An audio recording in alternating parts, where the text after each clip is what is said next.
Hi, I am Lauren, and this is After the Bell. We have episode 8 for you today, and we are talking to April. April is a two-time cancer survivor, two different cancers. She was diagnosed at 23 years old with salivary cancer, and then when she was 48 with breast cancer. She has been through quite a lot, but she has stayed resilient. You know, she met her husband and had children in between the times that she had cancer. We talk about all of that, and we talk about each of her experiences, but most importantly, we talk about what happens after, the mental struggle, and how we overcome that, and how sometimes the simplest things can mean the most. So please welcome April with me and enjoy. Hi, April. Thank you so much for being here. Oh, thank you for having me. I'm super excited about it. I know, I'm super excited to talk to you and learn about your story. So let's just get right into it and, tell us a little bit about your background and then how everything happened. Okay, so I'm 49 years old. I'm a band director by day and all kinds of other things by night. And I've had cancer twice. So what appeals to me most about your podcast is the After the Bell. So the first time that I had cancer, I was 23. I had just graduated from college with my music degree, which is the only thing that I ever wanted to do my whole entire life. And I had this weird pain behind my ear. Nobody knew what it was. No, I went to 7 different doctors. And finally, my dentist was like, there's something back there. I don't know what it is. You need to go to this ear, nose, and throat guy. I had a CAT scan. He threw my CAT scan up and he said, do you see this here? And I said, yep. He goes, do you see it over here? I said, nope. He's like, it's coming out Friday. So the big deal with the first time is that I was 23. I was single. My whole life was ahead of me. And they said they were going to have to cut my facial nerve, which meant that I would not be able to play my instruments for the Oh my rest of my life. gosh. So everything that I had gotten up to was going to be taken away. So I said to the surgeon, at this point, we had no idea what it was. I said, I don't care what it is. Just keep my face. Like, I want to be able to play. Yeah. And so he was incredible. They kept my facial nerve. The tumor was about the size of a golf ball. It was in my salivary gland. Wow. And they took it out, sent it to pathology. It ended up, the long word is adenoid cystic carcinoma of the parotid, which Oh, usually occurs in men over 40. And I was a 23-year-old female. Go me. wow. But the whole thing was encapsulated and I ended up only having to have 6 weeks of radiation. Now, Only. only, right? That sucked.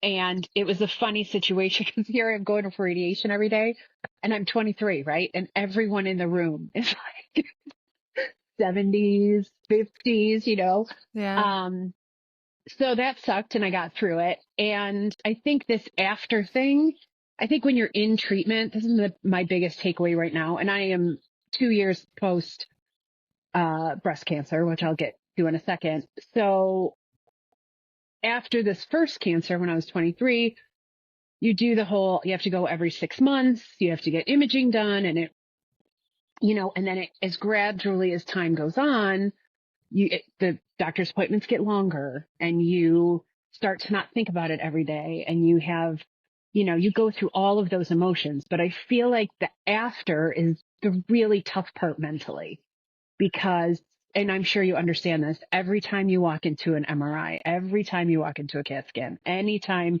you just feel this anxiousness. Yeah. So I remember it was like probably 20 years that they watched me for my salivary gland cancer because it's a soft tissue cancer and they were worried about it. And I remember the day the doctor released me. He was like, hey, you're released. And I was like, what? What? He's like, yeah, I don't have to see you anymore. You're good. And I was like, I, I had been married. I had kids, like whole life. And he was like, yeah. And I walked up to the secretary at the desk and she was like, can I schedule your next appointment? And I said, well, I've been released. And she was like, you what? I'm like, yeah, I've been released. And she was like, congratulations. Aw. And I walked into the stairwell because I'm like, I'm going to take the stairs. And I crumbled. And I just sat on the top step and just sobbed because I thought, holy shit, I did it. Oh, Like I've yeah. been on this road for forever. Like, and I'm sure many people have been in this boat. And I thought it was just like the greatest day. Mhm. So fast forward, I got diagnosed with breast cancer.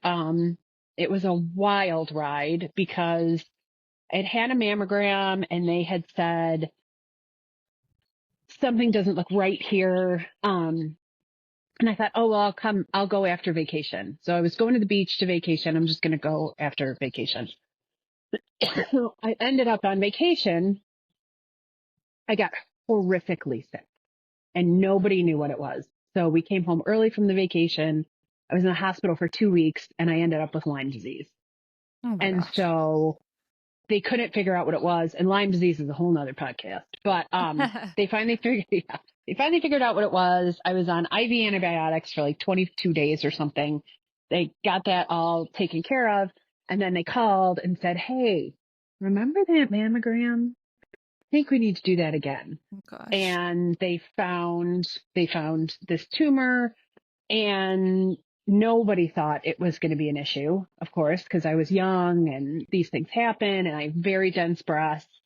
Um, but they did the biopsy, ended up breast cancer. I had a lumpectomy, but when they got in there was more than they thought that was going to be in there.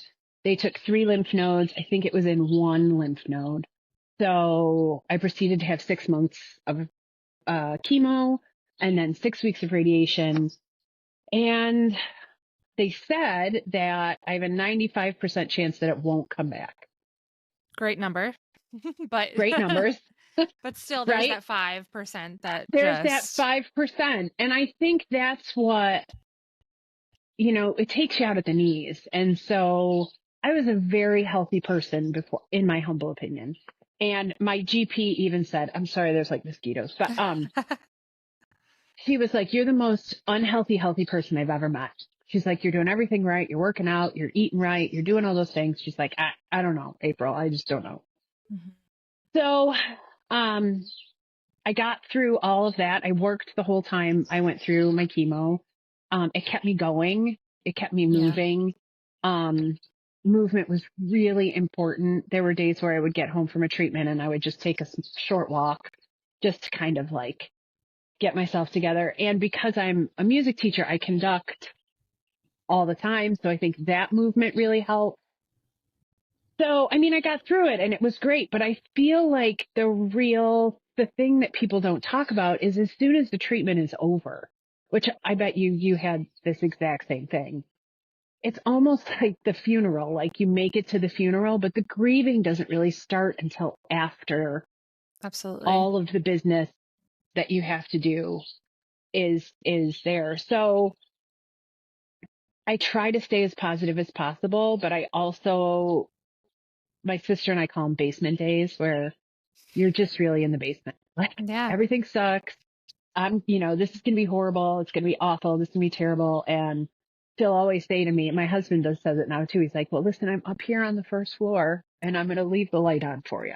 So Oh, you can, you can be down in the basement. It's totally okay to feel like crap, I but love you that. just got to come back up eventually, you Yeah. know?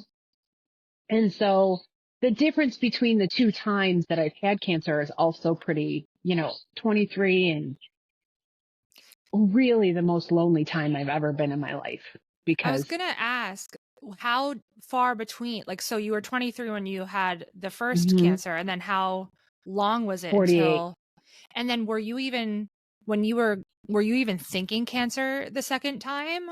Like, was that even a No, thought?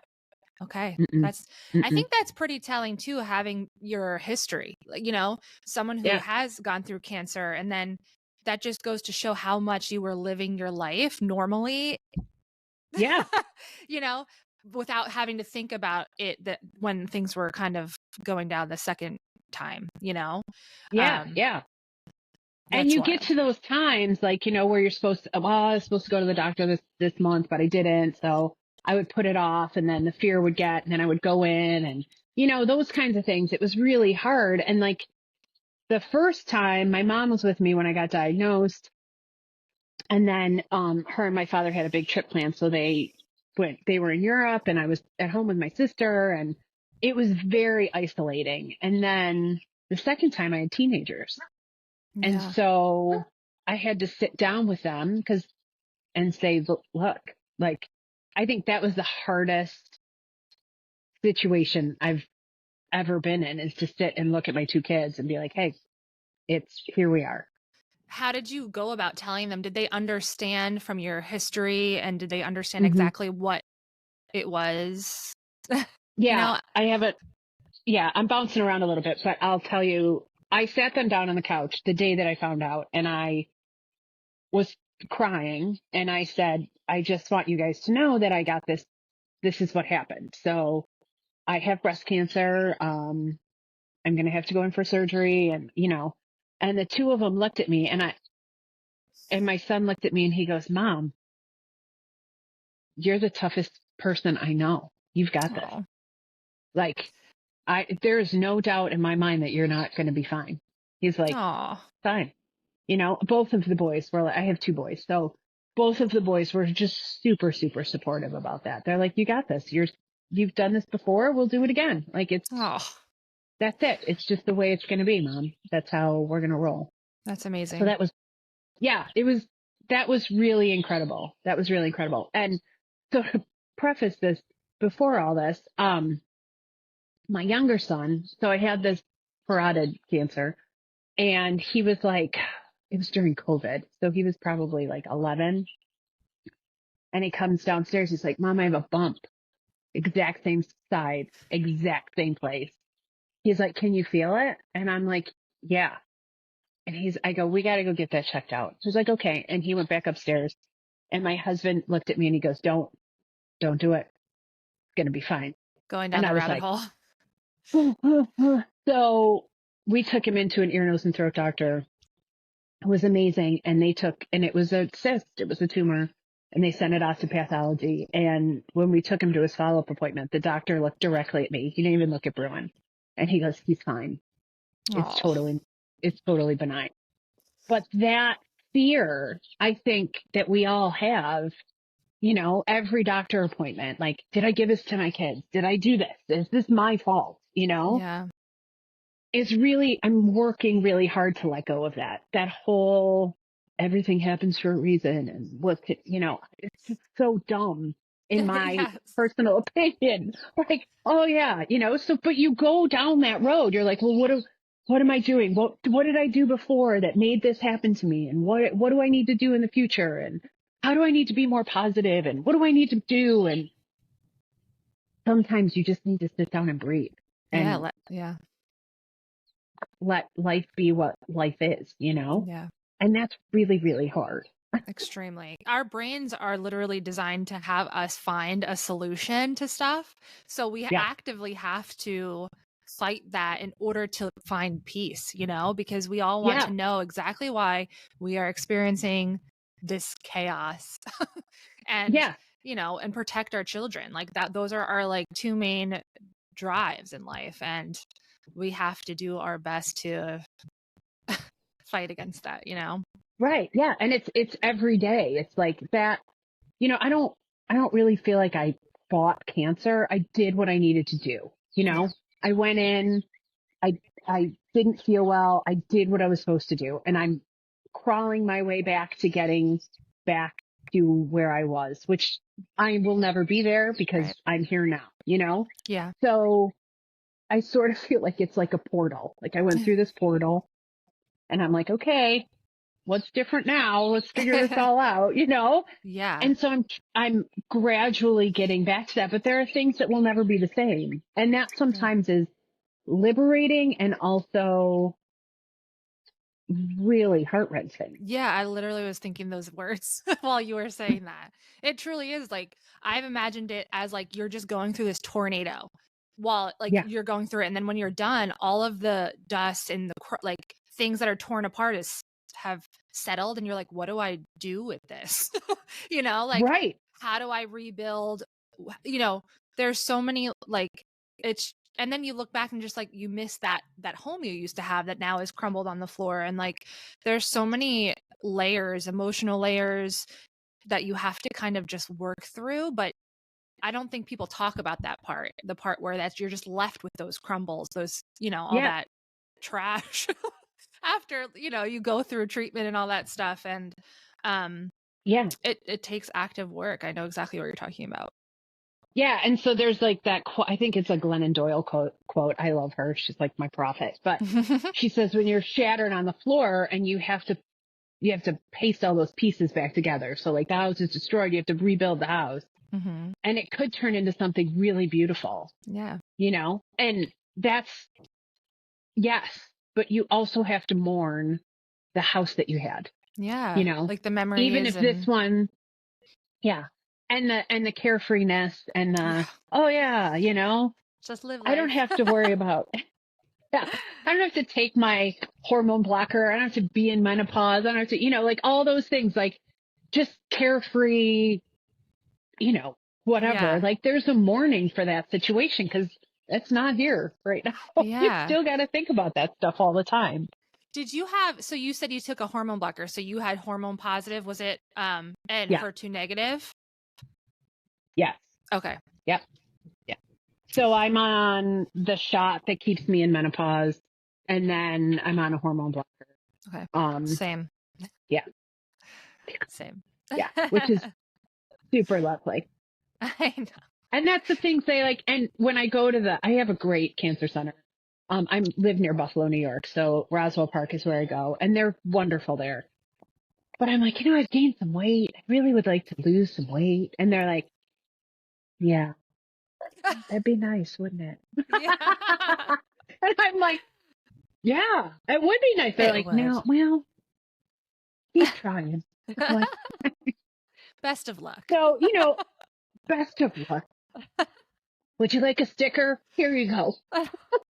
Great try.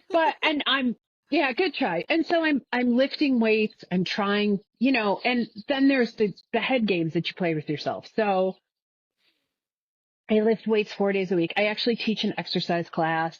I'm very active. So I do all of those things. And so in my head, I'm like, yeah, I do these things because they make me feel good and it's good for me. And I'm building my bone marrow and and it's not to prevent cancer. And then the little devil on your shoulder is like, yes, it is. You want to be as strong as humanly possible in case this shit happens again. And I'm like, oh yeah. And then the other devil on the other shoulder, notice there's no angel at this, is like, wouldn't it be nice if you lost a couple pounds? And I'm like, yeah, well, nice. You know what I mean? So you have to deal with all of these little voices saying, be positive, but don't, but and it can kind of wear thin on you. That's I'm so glad you mentioned that, because I think that's also like such a huge thing where it's like, after cancer, you're expected to just like, be carefree because you have this chance at life and like, and just, accept what is, because, you went through such a tragic thing. You're supposed to just embrace life. Right. But the reality is we are human, we still, while we do want to live that life, it doesn't just magically happen. It takes effort, and we do have just like the weight loss like that. I think a lot of women on hormonal medication struggle with that because our hormones just aren't what they are supposed to be. No. And it's such that's a validating thought, because I think so many women feel that way. It's like we're expected to do these things, but it's really just, that's not the way it is. And at all. I went in for blood work and the nurse was like, oh, your estrogen levels are not even traceable. And I said, can I have just a little bit? But I said a little bit extra. She goes, and then of course she looks at me, she goes, well, your cancer would love that. And I was like, oh, okay. Well, that's sweet. I'm just making a joke. Well, thanks for bringing me back to reality and not taking my joke. But yeah, those are the things that the achiness and that, like, I keep saying I'm learning how to work with this new vessel. Like, I have this new vessel. I'm learning how to work with this new vessel, and also learning to rest. I think we're in such a hustle like, Society. everybody has to hustle. Yeah. Everybody wears busy like it's a badge of honor. Oh, I'm so busy. I went to 17 this and da da da da da. And I had a huge time in my life where I was like, I was so busy. And I can say, if anything, this taught me is that rest is really important. Yeah. Slow down. Yeah. Sitting on the couch and watching trash TV every now and then is totally cool. Okay. It could be your therapy, It could be life-saving, actually. That's how you should look at it. 100%. Yeah. So I just feel like that's why I loved, your podcast, because I feel like the after is really where the work starts. Absolutely. Yeah, for sure. I feel like too, what we I may not feel fast in the moment, but when you're going through your cancer treatment, or all of Yeah. those things, like you are just kind of like, you are in that like phase of just getting it done. Like you just want to get it over with. So while it might feel slow in the moment, like you are just powering through. You are going fast. You're going full speed, treatment, all the things. And then when you stop, if you don't slow down, like your body is not going to be able to recover, like the physical side of it, not just the emotional side. You have to be able to, like, chemotherapy, radiation, your body is tired. You need to like seriously slow down, recover, and be like, allow yourself, just because treatment's over my point is, just because treatment's over doesn't mean that there's still not physical healing to do. Like you might have gotten the cancer, but now it's time to like rebuild your body and allow it to recover. And I feel like that should absolutely be more normalized and pushed. 100%. And I work very hard to try. I think as women, this might be a little off topic, but we'll just go there. As women, we're just conditioned to hate our bodies, like you're too big, you're too small, you're too this, you're too that, you're not in shape, you're this. And so we just walk around feeling guilty our whole lot about everything we do. Oh, I ate a cookie, I'm so bad. And but then I had a Diet Coke, which is probably this, and like you get in this cycle. And so I try really hard to have a practice of gratitude for my body. And part of that gratitude is letting it heal, and healing takes time. As much as I wish it didn't.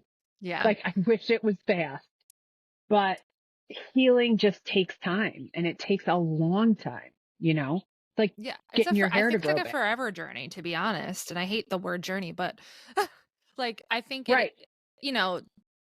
that's we've been through a lot. Like it's just going to take a long time. You're going to have to work at it every day, whether you are at the point you want to be in, you're still going to have to work at it, Yeah. And you're going to think about it every day. And so you have to try to not beat yourself up about those things. Oh, I shouldn't be, somebody said, don't shit all over yourself. Well, I should be doing this and I should be doing like, don't just let it be. And that is really, really tough to do. Because I think we're just so critical of ourselves. And even the first time I had cancer, I bounced back pretty quick because I was young. And I bounced back pretty quick. But I remember my husband, we've been married for 20 years, but he lost both his parents to cancer. And so I had to sit him down when we first started dating. And I was like, I don't know if you're going to want to date me anymore. And he was like, why? And I'm like, well, because I had cancer and you've lost a lot of people in your lives to this. I don't know if you want to take this chance on me. Which of course he was like, shut up. Now I wanted to ask you about that because, being that you were 23, so you met him, you met your husband after. Okay. So can you if you don't mind kind of jumping off topic a little bit, a lot of women who are younger, AYA, they struggle with dating after because it's like, whatever the reason, whether it's just like knowing, having that what if scenario or altered body, like just that, emotional thing. How did you go about dating and like, what was that like for you? I met my husband and we joke that like he came over one day and just never left. And then I was just like stuck with it. But we were teaching, in the same building. So we met each other at work, which of course was like, oh, don't date anybody you work with, but it worked out for us. And then we had started dating and I felt like I had the skeleton in the closet, and I also felt there is a faction of, am I worthy of this? You Right. know, like I have to bring this heavy thing to the table.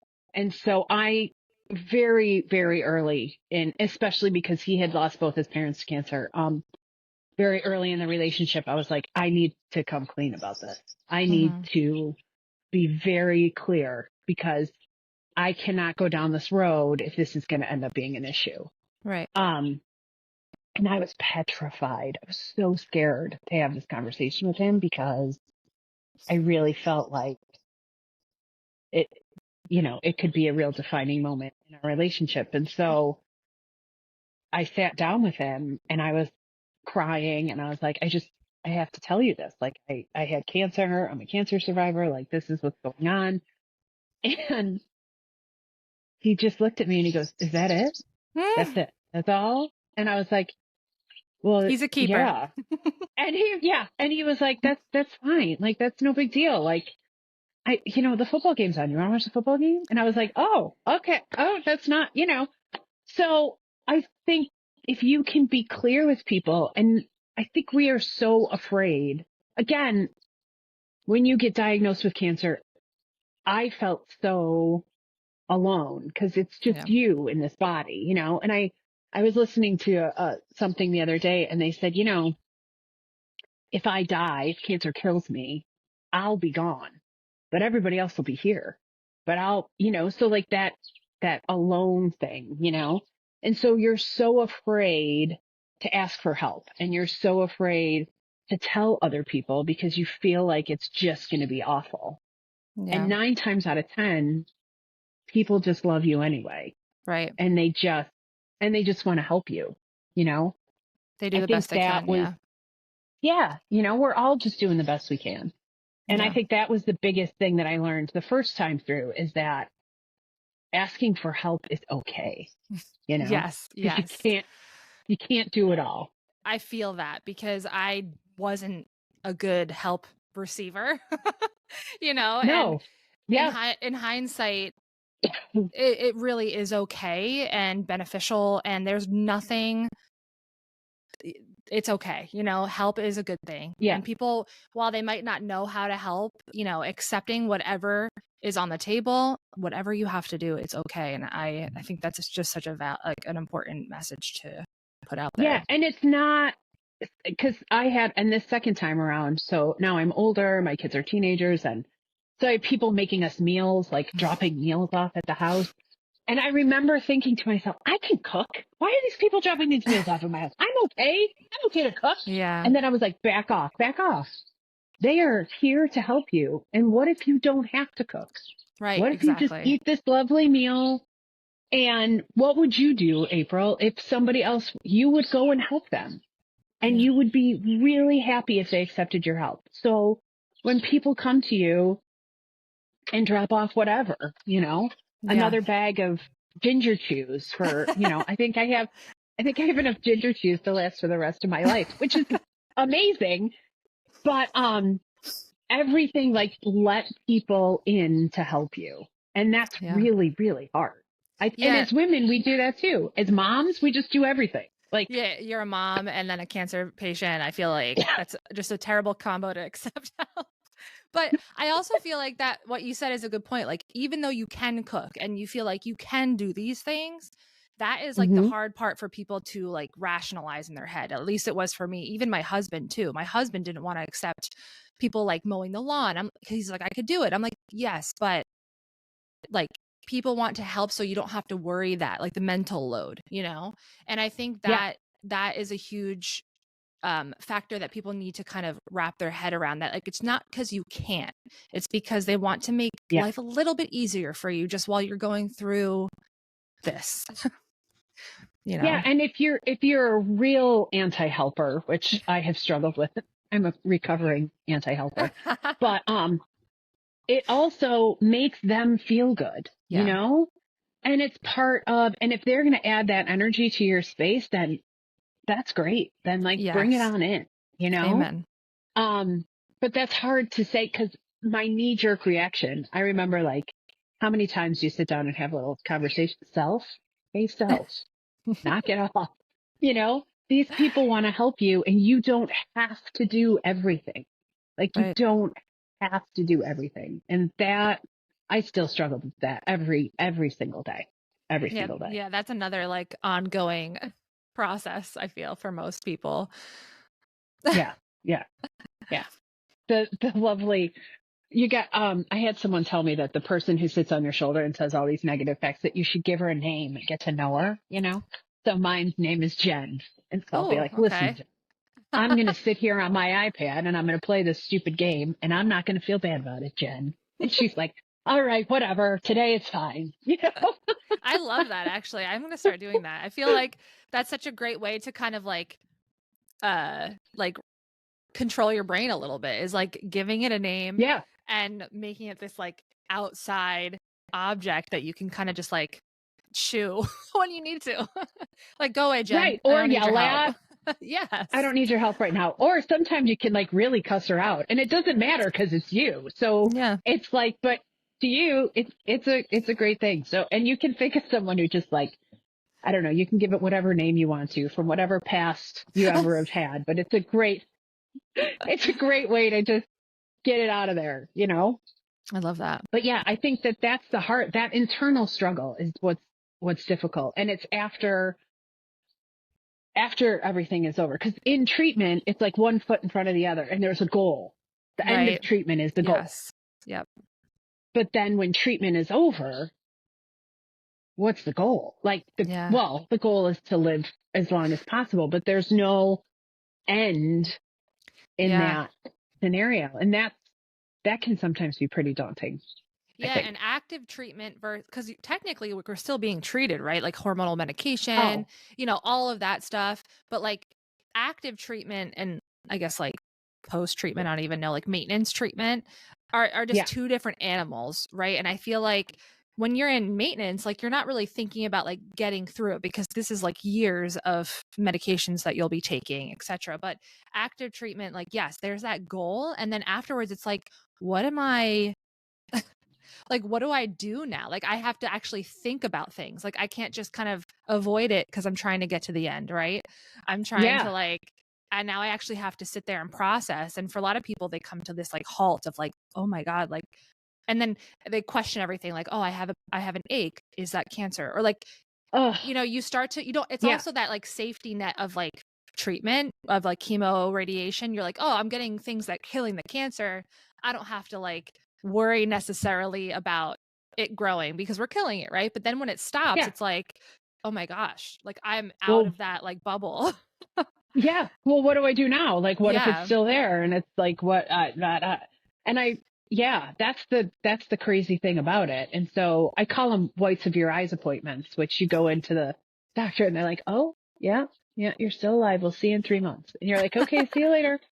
Um, but there's a moment like the first time I had cancer, I remember him saying, because I used to have to go every month, and then it was like every 3 months, and I was like, oh, every 3 months, okay, and then he was like, oh, it's every 6 months, and I remember there was like a joy, oh God, I only have to come every 6 months, but a fear, Fear. oh Yeah. shit, what do every 6 months? Well, what happens if something happens in between and we don't know, you know, like Hmm. oh, all of that kind of a thing is Yeah.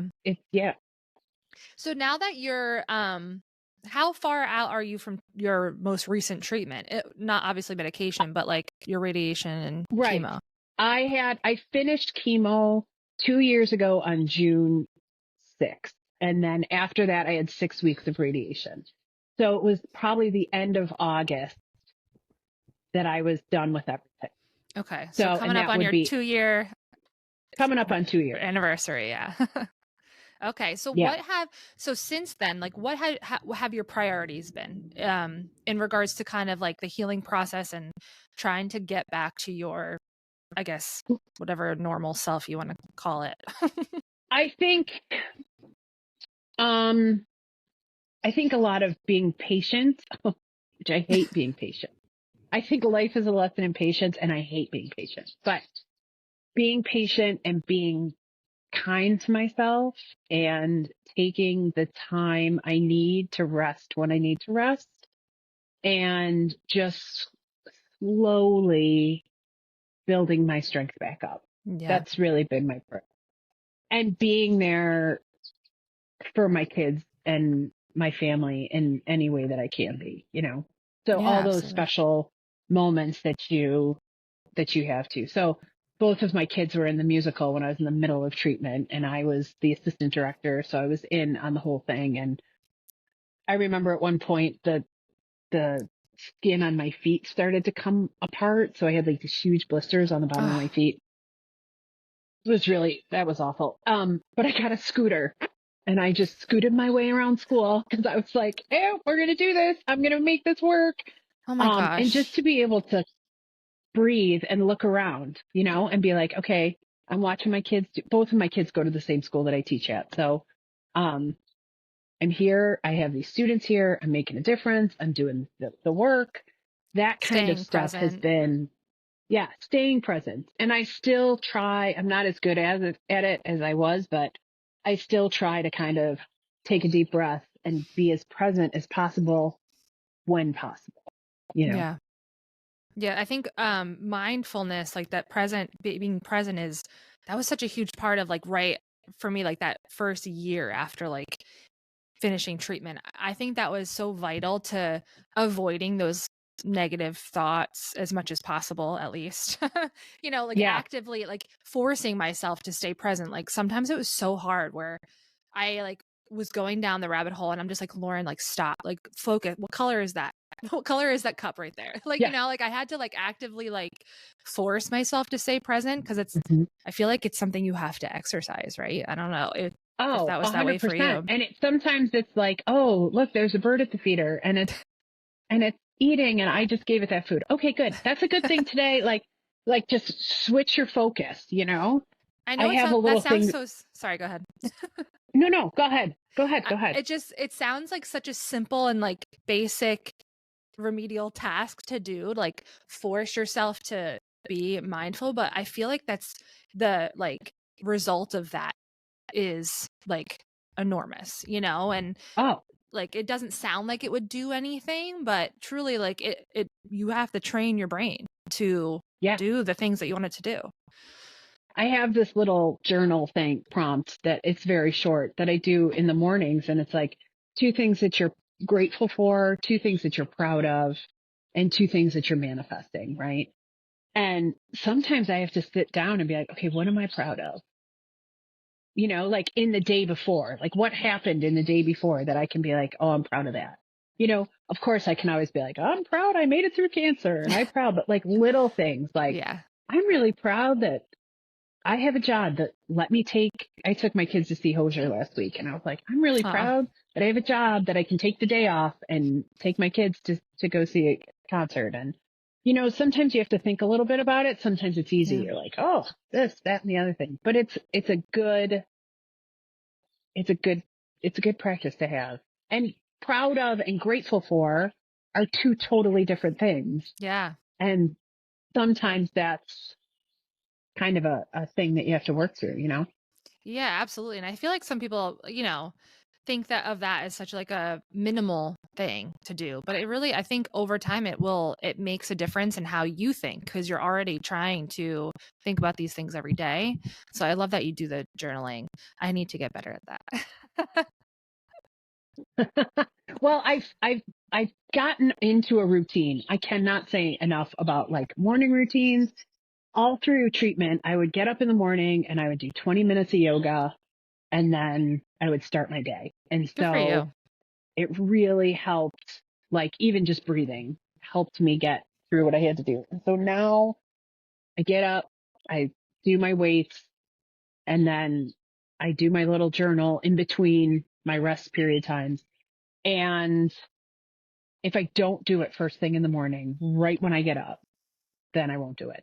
Right. Like I'm well aware that if I have a day off, it's not happening. Like it's just I not hear that. happening. But that Yeah. routine that I've built into my day has helped a tremendous amount. Tremendous amount. Good. I'm really glad to but hear that. And that's a that's a hard thing to do. huge, yeah, that's a huge thing. Even saying that you were doing yoga through treatment, that is amazing. That is really Yeah, helpful I too just to feel like, like, yeah, movement is huge. Movement yeah. is just, and I'm not, like, this is another thing that I'm not talking about running a marathon. I'm No. not talking about walking 5 miles a day. Like, I'm talking about maybe just sitting down and stretching a little bit and taking some deep breaths. And maybe it's just the time. Oh, there was a bee. Maybe it's the time that you take for yourself. Beforehand, Yeah, like I were you did. I did you was, have a routine? Okay. hmm I did beforehand. So, and I'm sure a lot of people are going to think this is crazy. So I would get up at 5. Now I get up at 4:50 in the Oh my morning, gosh. Good for and I you. take. I also go to bed at 8. So, Okay, and this that is makes more also sense. because, right. And I don't have littles. I don't have littles. So I don't have a bedtime routine. My kids stay up later than I do. They go Nice. upstairs. I don't know what time they go to bed, but at 8 o'clock, I'm out like a light, like done. So, Beautiful. um, I get up early in the morning and I would either do yoga or I would work out a little bit and just start my day with 30 minutes for me, 30 minutes to kind of do what I needed to do. And I think that the days that I don't do it, which I really am pretty good about it on work days, on weekends, just to be real, none of that think happens. I think that's On okay. weekends, You're allowed yeah, to I relax on drink your coffee and weekend. watch Good Morning America. Yes. Absolutely. But I think that really, it helps me focus and helps me be more productive at work and helps me get there, Yeah, um, absolutely. in a better, in a better way. Yeah. Now, what you were But saying before about like I don't run marathons and like, I think well, now that stuff is amazing, especially if you're doing that stuff after cancer. Like I love hearing people who are like oh, going above and beyond, right? But also, I think it's so like it might not be celebrated as much, but people like you, like yourself, that are doing active work, like they're actively having routines and prioritizing being healthy and prioritizing feeling good. Like I think that's the same achievement in my opinion, because you don't have to go run thousands of oh, miles to feel like you're doing good work after cancer. You know what I mean? Like you don't have to make these big oh, achievements, big changes to live a happy and successful life after cancer. You don't have to go above and beyond. You could just do things that are yeah. right for And you. And baby steps.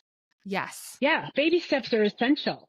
Like, let's yes, just say you get up in the morning and you go outside for 5 minutes before you make your coffee. Like, whatever it is, it doesn't have to be like all at once crazy, like right. knock it out of the park and do those kinds of things. Maybe you walk your dog to the end of the street and back. Like, Yeah, yeah, if that's maybe you just sit down and enjoy your cup of coffee before you yes, start running the day. hmm, Those tiny gains are so important. And I yes. think that again, this whole hustle, like you gotta run and you gotta run the marathon. And I was like, but I would, I've always wanted to be a runner. This is funny, but I'm not. And so I just had to I had a little sit down with myself and was like, listen, you hate running. And so I know the world thinks it's cool you run a marathon, but unless you're chased by a bear, April, you're not running. Like, it's just not my jam. Now, I teach an exercise class with drumsticks. I love yoga. Like, I love to walk. I would do a million different activities, but running is just not my jam. And so you got to find your jam. And maybe your Yeah, jam is just small. It doesn't yeah. have to be huge. But small doesn't mean that it's not meaningful. You know, like it No. doesn't. And even it's all how you look at it. But I just feel like it's important to say that you don't have to go move mountains after cancer to just show that you're like able. You're able to just Yeah. embrace who you are, what you love, and try to do the healthy thing in order to feel good, because we all want to feel good after going through crazy treatments Yeah. like chemo and Right. And to radiation. get back to that, not even to get back, but to get to a place where you feel good about things. And sometimes the little things are like just breaking down and crying your eyes out, you know? Yeah. Yeah. every now and then, And allowing that. that has to happen. Yeah. Yeah. And Allow that being to happen. and being It's just like, okay with that. Yeah. yeah, to let it, I think after this time, I feel much more. I cry more. If things catch me and they take my breath away, it's okay to let myself cry. Yeah. And I Yeah. think that's a big deal, little things. What One of my favorite quotes is revolution is always started with a whisper. Hmm. It's not, revolution isn't something that It just people just go happens. out and do. Yeah. It just happens. It starts with just a small little tiny whisper. And that's all you need. That's all you need That's in your life is just to I whisper love in that. your ear, hey, this is for you, and take Yeah. that time to do that. That's such a great So, saying, I think. Now, if you could yeah. tell yourself something from when this all started, whether it was the first time or second time, what kind of in hindsight, like what would you tell yourself or what would you tell somebody that is just kind of starting to go down this, getting diagnosed and going down treatment and all of that? Um, my knee jerk reaction is that it's going to be okay. You know, Yeah. like it's going, and that sounds so simple, but I It's think not. when you first get diagnosed and you're in all of that, and it's going to be okay. And so, like in my little journaling that I do, and I'm manifesting, Yeah. um, the first thing I manifest is all is perfect within me. You know, Yeah. all is perfect within, and it's going to be okay. You know, I I love that. yeah. I And I love that always say like because go ahead. sorry. No, no, no, It's go, just go. from speaking to people, that is a common statement. And while you're saying, it's so simple, yes, but I think it's that motivating factor, like get through this, like put your head down, get through it, and it's going to be okay. And there will be work, but it's going to be okay. And Yep. so I don't think it is that simple while it's only a few words. Yeah. The sun's going to be there tomorrow. The sun Yeah. comes up and you'll be there and it'll be okay. You know, I think that's what, I think that's what you have to tell yourself when you're knee deep in it, and it's hard and you're scared and there's so many horror stories. Like Yeah. I had this student who came up to me. We all Oh should boy. get together and write a book about things that people say to you when you're Yes. in cancer. And I don't mean that this is funny in any way, but he's like, oh, really sorry I have cancer. And I was like, oh, thanks, buddy. I really appreciate it. Like, my aunt had cancer 4 times. And then the fifth time, it got her. Oh my It got God. her. Like, that's, oh, thank you so, and in his heart of hearts, I was like, thank you so much. That's great. Like, in his heart of hearts, he was trying so hard to be empathetic. And I loved that about the situation. It's like, The thanks, one buddy. thing I you don't appreciate say. that. The one thing you shouldn't talk about to somebody who is going through this Right. is It's going through the whole thing. But I just feel like when you first get the news, you're so convinced it's going to be awful. Like you're just Mhm. so convinced there's no, that it's over. Like, here you Yeah. go. This is going to be the worst. Yeah. And I guess it's going to be okay. It's going to be okay. You seem I like think such that's, a like I love what your kind of your story in the sense of while you have come to kind of allow yourself to feel the feelings, right? Like you just seem like such a yeah. resilient person, especially having gone through cancer once and then kind of getting back to life, getting married, having kids, and then having this happen again and still coming out, with that mindset that you have. I think that is just very telling of your character. So I think you're an awesome person. And, I'm Well, thank glad you so much. I'm glad you're working through it and living your life. And I hope Yeah. I hope the best for you and your family for sure. And Well, thank you continued so much. healing. Yeah, and I really respect what you're doing here because I think Thank you. it's so important. It's so important for people who are in our situation. Like life goes on and it can be so beautiful and it can be Yes. so heart wrenching. All it's like that Glennon Doyle says, brutal. It's brutal and beautiful all in the same, all in the It's true. same breath. I think once It's you just, accept that too, like accept that you're going to have yeah. bad days, like it allows the good days to be a little better because you're Uh, allowing those things a little bit more, like you're a little lenient with yourself. And while it's not yeah. easy to let go, trying to let go a little bit more is so beneficial Yeah. Just to the release your grip, process. Yeah, like even if you can't let it go, just like release the grip a little bit. because Yeah. your hands, yeah, because your hands are so tired. Like they're tired from holding on so long. So you don't have to let go of it completely because that shit is hard. But if you can just like release the grip a little bit, you can still feel the rope. You can still hold on, but you just can release the grip a little bit. Then Yeah. maybe, it's just a step in the right direction, I Baby think. steps. Yeah. Well, Yeah. April, I really appreciate your conversation and your time. And, if you are willing, if anybody wanted to reach out to you, maybe talk to you about what you've been Oh, through, is where could they find you? 100%. So I really am only on Instagram because I'm a boomer and that's all I do.